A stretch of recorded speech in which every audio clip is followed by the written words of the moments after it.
Are we ready? I think so. Gorgeous. Hello, everybody. Hello. Welcome back. We have got our... What month are we in? September. True. We've got our... It is September. It is September. We've got our September book club read, which was Wild Card by Elsie Silver. Queen. Love her so much, and now we're gonna talk all about it. If you haven't read it, please do. The whole series. This is the final book of the series, which is always like so bittersweet. Always. And I feel like it does put like a little bit more pressure on the book to really like tidy up any... Yeah, and especially when it's been set up for the whole series as well. Like when you've been feeling it coming and you're like, okay, that last book is coming. It's going to be about this particular person. I feel like the stakes are high. Mm-hmm. But I felt like it delivered. So, I think it did too. I mean, she can't do any wrong. She really can't. She really cannot. This is going to be such a biased review. I'm just telling you right now. I fucking love Elsie Silver. Yeah, if Elsie Silver has no fans, we are dead. Gone. We're gone. We're out of here. But let's get into it. So let's start with a little character breakdown. Yeah. What'd you think of Gwen? I liked Gwen. I really loved Gwen. Gwen was a really likable and, do you know what? Fucking mature. Yes. I feel like the last couple romances that I've read, especially an age gap romance, one of them, whoever's the youngest, is always a little bit more immature. And actually, you know what? I take that back. Take away age gap. I have just been reading so many fucking immature MMCs or FMCs recently. And Gwen was just fucking fresh. I was like, yes, you know what you want. Yes. She really was like so self-aware, so self-assured. She was very much like, this is where my bar is. If you're not going to be there, I don't want to hear it. Like, she knew what she deserved, and I loved it. It was like, it was giving like a boss bitch kind of energy, where like, get on my level, but not in an arrogant way. Like very so humble and just sweet. Like self-assured. She's just like, I know what I deserve, and I loved it. Because I 100% agree. I feel like I've read so many romances recently where one of the characters is just so bad at communicating, bad at everything, and she was just, it was really nice. I agree. And you know what I also loved? Just, this is a side tangent, but she was a curvy FMC without it being her entire personality. Yes. Oh, I'm so glad that we could just have a woman who had big titties, big ass, and she just... Sorry. So sorry. I'm running on a little bit of sleep. Might be a little bit unhinged today. But it was just like, she loved it. She loved it about herself, and it wasn't her whole personality. It was just the fact that a girl had curves. And I loved it. And it wasn't like even really like a topic of like, conversation between her and Bash. Like, Bash was like, what do you mean? Like, you're fucking perfect. Like, let me get amongst it and let me motorboat those titties. Yeah. Like, it was just, I loved it. And I just loved the fact that it was, like, it wasn't embedded in her trauma. It wasn't embedded in her character. It was just like a physical description of girl is curvy. Yeah. Point blank, period. And I loved it. I really loved too. her. I loved her energy and I loved her as a person. And so I immediately knew that when she was with Bash, it was going to be incredible. Yeah. Like, I loved Bash. Yeah, okay. Let's move on to Bash, which I loved him. I just would like to note, his full name is Sebastian. Everyone calls him Bash. However, after like 2 chapters, his nickname was reverted to Smash instead of Bash. Because he was so good. Yeah, no description necessary. It's just pretty fucking obvious why we would call him Smash. And also, Bash just did give me Snow White and Seven Dwarfs vibes. So a little bit. I probably would have preferred like Seb. I feel like, but maybe it's a little too like juvenile kind of vibes. I don't know, Bash. And then it did make me low-key picture him as Sebastian Stan. But like, actually, I can get around that. Yeah, but like a gruffier, like rougher looking. You know what I'm Sebastian thinking? Stan. I'm thinking Sebastian Stan as Bucky Barnes, but in Winter Soldier, where he Yeah, rugged. Yes, and he's got a bit of like stubble going. Oh no, I'm pretty sure he's like low-key beard in that. Let's fact check. I fucking Bucky love Bucky Barnes. So Barnes. do I. Bucky Barnes. What movie did I say? Winter Soldier. Do you know what I need? I need a Marvel. Oh yeah. Oh, Yeah. yeah. Yes! This That's bash. That's smash. but literally just like a little bit cropped hair, like, you know. No, he's it's gone not to the him. barber. He's gone to the barber. Yeah.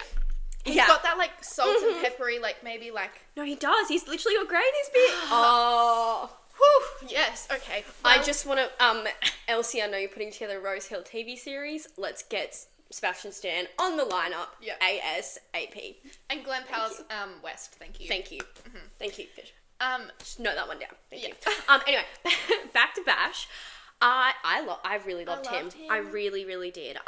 Shockingly enough, I don't know, I feel like he was the MMC throughout the whole series that they were setting up that I was the least excited for. Yeah, like you're a bit like, are you going to be boring? I was kind of here nor there about him. And then, but I feel like in the best way possible, they almost were a bit boring. Yes. But like not in a it was boring to read, like just it was just such a normal realistic kind of thing. Like there was no crazy like, you know, fake marriage or like it was just really true people who met and connected. Yes. And there was that little bit of like fuck, like, you know, we can't really have each other like being, you know, like ex-boyfriend's dad situation. But you know what I fucking loved?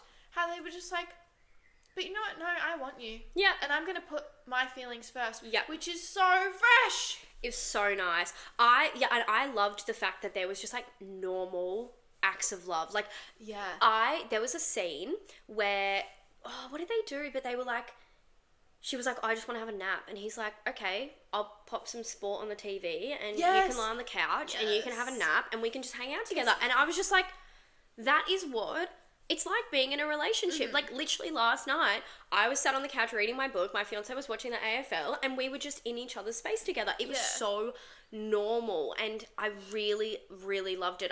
It felt so just, like, real. Yeah. It felt really genuine, and I really loved it, and it just was so refreshing, because especially when you read these romances where it's like, like I'm married in Vegas, so it's like, you know, one can dream, like, it's not even gonna happen. And then he picked me up on his private jet, and then we fucked on the top of the Eiffel Tower.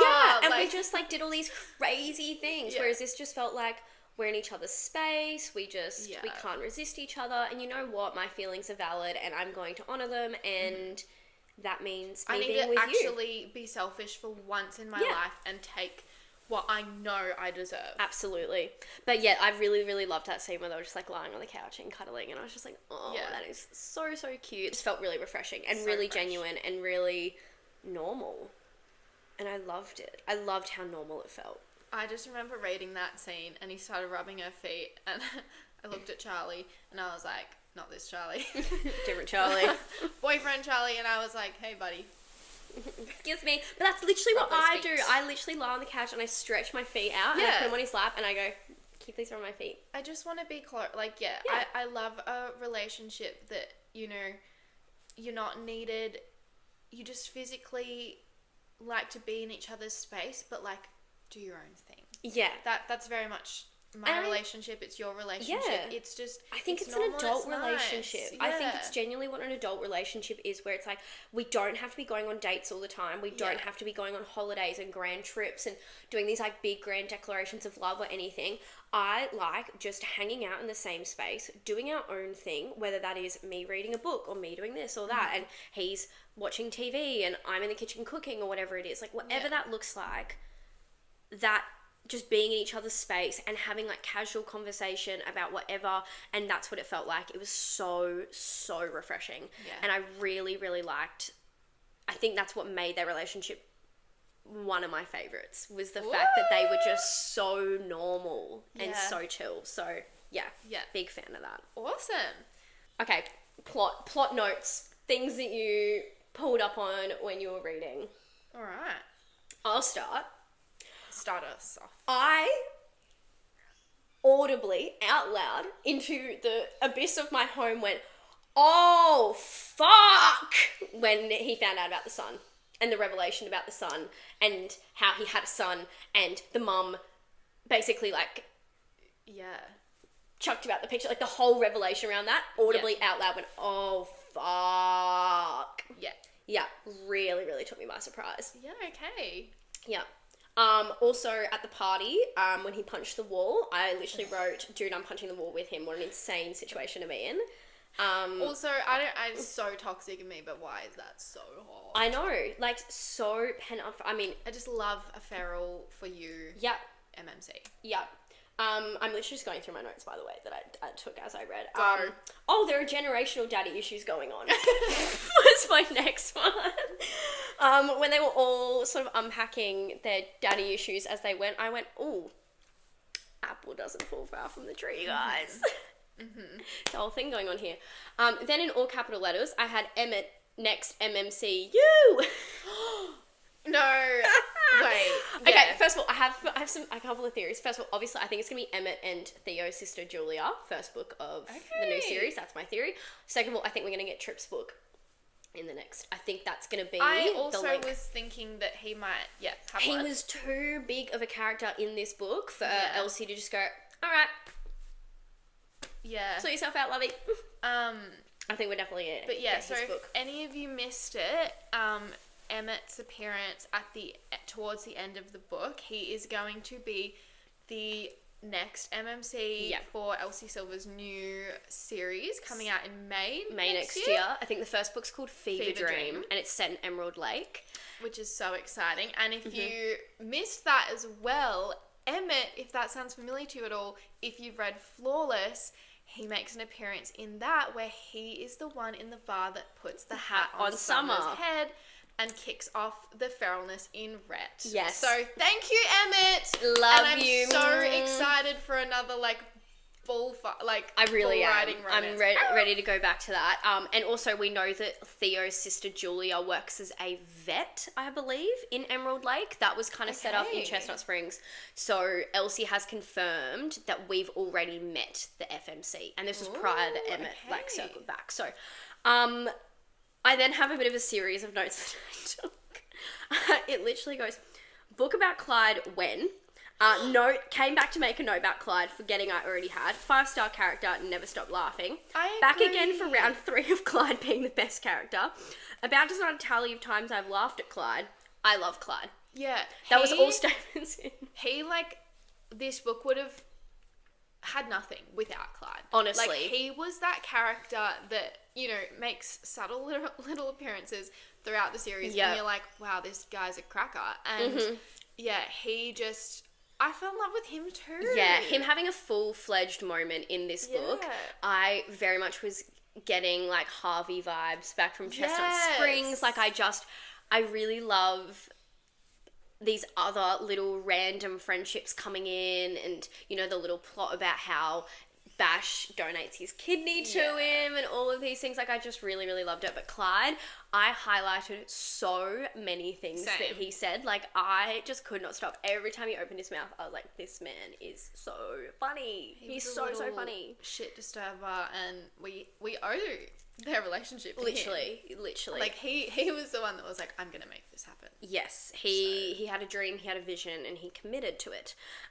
West will forever be the main character, though, a kidney cake. I pissed myself laughing. This man's personality never fails. Like, he was so funny in this book. And then at the end of the book where he goes, that's my daddy, to Bash, I was like, oh my god, I actually love you. I love him so much. So funny.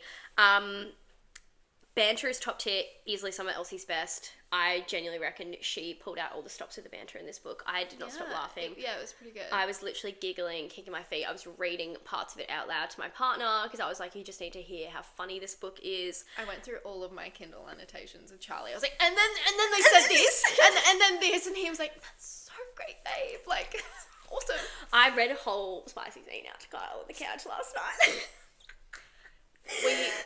She was like...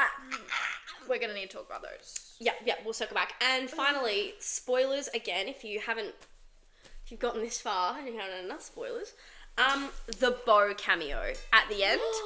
That made me cry. I was like a little bit emotional. I knew it the moment. At the time. The moment it said something about like Eaton on the thing, I was like, yeah, it's bad. Yeah. I was like, oh my god. I was just like, oh my gosh. Like, yeah, it was just so good. Knowing that he was like happy and well, and he was doing his thing. Because obviously the last we see of him is the end of Hopeless, where he moves to Rose Hill. Does he move to Rose Hill?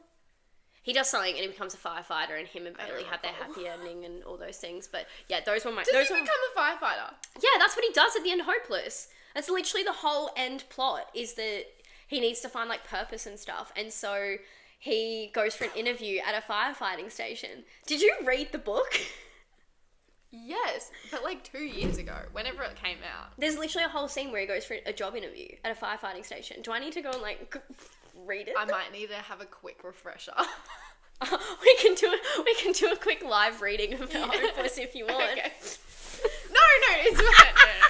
No. Okay, your notes. I really liked how Bash was grumpy, but then like not over the top, and like, what the fuck is that bird doing?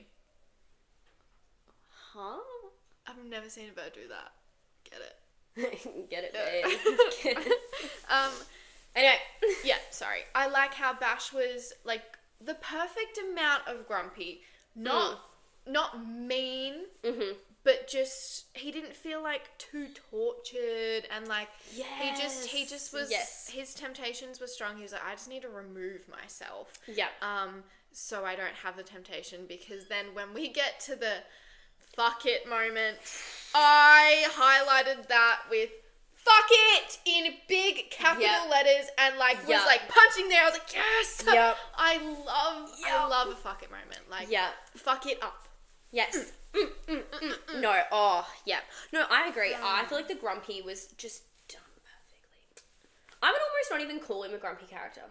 I'll go through some of my highlights. This is literally 2% into the book. I knew Bash was my type of person. When he's at the airport and he's like, must be nice because I'm ready to fucking crawl out of my skin. People sneezing without covering their faces. Babies crying. The smell of stale bagels. I've walked laps like a tiger pacing his cage, and even that can't take the edge off. Yeah. I that is me at the airport. Overstimulation to its core. I was just like, I get you. Yeah. I get you. I like you already. Yeah. Then when... I'm curious if we highlighted any of the same things. Okay. I'm going to have a look. When the next time Bash and Gwen meet, which is by shock and surprise at Trip's birthday party, he overhears Trip say something to Gwen about her eating. Yes. And Bash turns around to his son, who he's like only met a couple of times and is trying to like form a relationship with. He says, "What the fuck did you just say to her?" Bash's voice is as cold as ice from across the table. And I've noted that with, I love a possessive, feral, like, you know, like he's like fucking, he's met Gwen once, BT dubs. Yeah. And then he's just rocked up to this birthday party and realised Gwen is now dating his son that he's just discovered he has. Yeah. And he's still like, no, you know what, sorry. Don't fucking speak to her like that. Yeah. It was very much giving Theo at the dinner party going, watch your fucking tone when you speak to the mother of my child. I went, thank you for your service. Thank you. I have heaps of Clydes.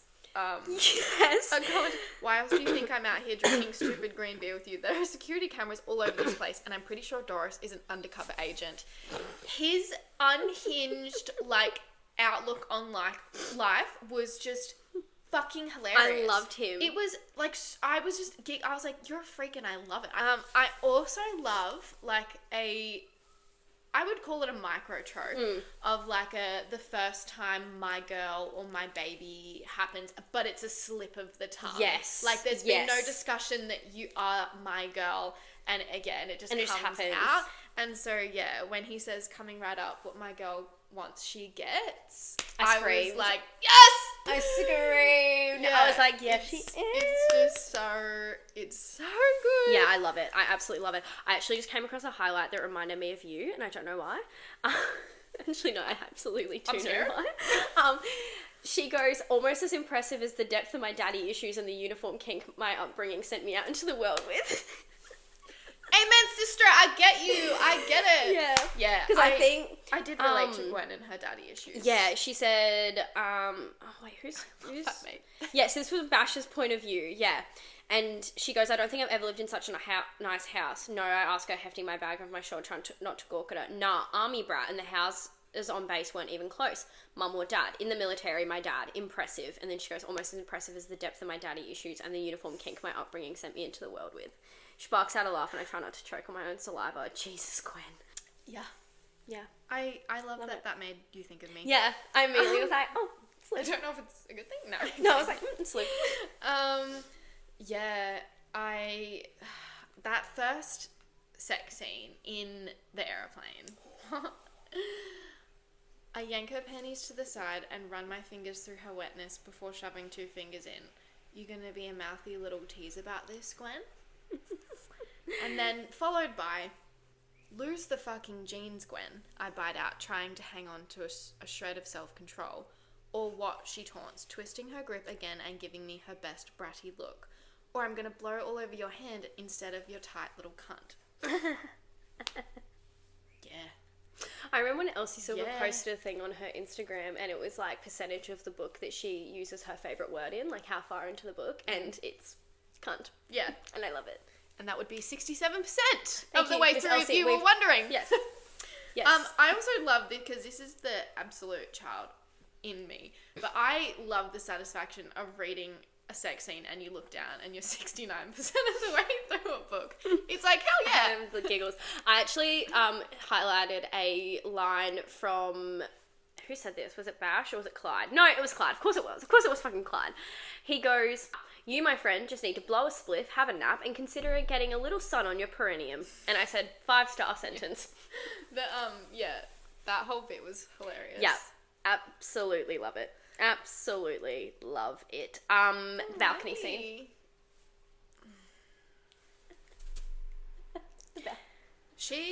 That was like in an alternate universe of the birthday scene in Heartless. Yeah.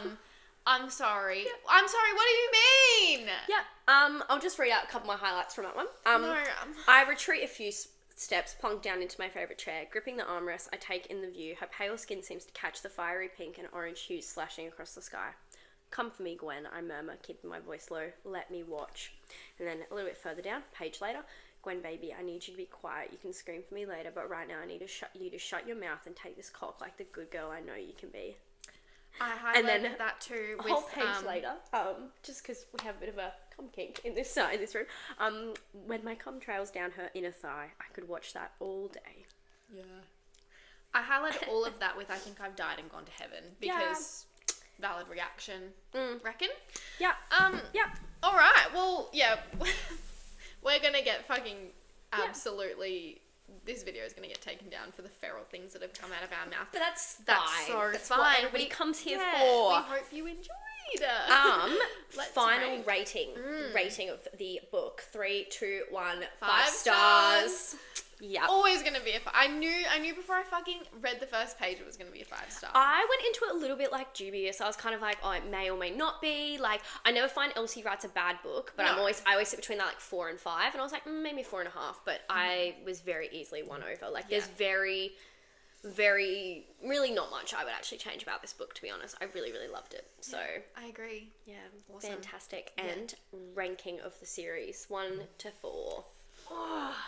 I mean, number 1 is Wild Eyes. We can agree on. Like, yeah, West is on his actual own platform. He's in a different competition, to be honest. Number 2. Number 2 for me is Wild Love. Really? Interesting. Yeah. Which interesting because my first read, it didn't do a lot for me. Like, it wasn't bad, but I was just like, and then I reread it and I was like, hold on, did I read a different book the first time? Yeah. Like, it just fucking got me. I was like, yes, wait, like Ford fucking Grant. Really? My number 2 would be Wildcard, I think.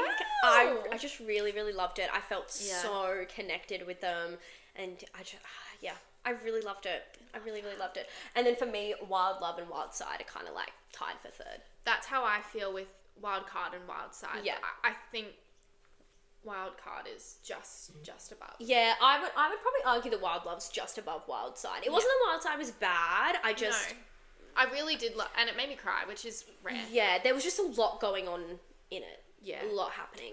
Yeah. But overall, I still really loved it, and I love Reese and Tabby. I think one of my main criticisms was Wild Side was that there wasn't enough of Milo in it.